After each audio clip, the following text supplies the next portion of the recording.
Every behavioral health owner has a dashboard full of numbers that feel like progress.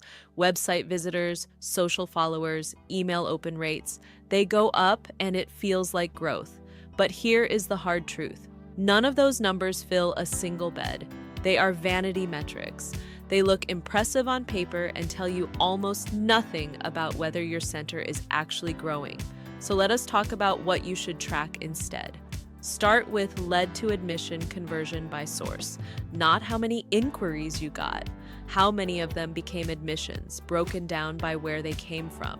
One center found that Google Ads brought in 200 inquiries a month at a 5% conversion, while physician referrals brought only 50 but converted at 25%. Same dashboard, completely different value. Raw lead counts hide that. Conversion by source reveals it. Next, track the time from first inquiry to admission. For someone in crisis, every hour of delay is a chance to lose them to another center. Strong facilities admit urgent cases within 24 to 48 hours. If you are not measuring that clock, you cannot fix the bottlenecks slowing it down. One clinical director found delays that were quietly costing 30% of their potential admissions.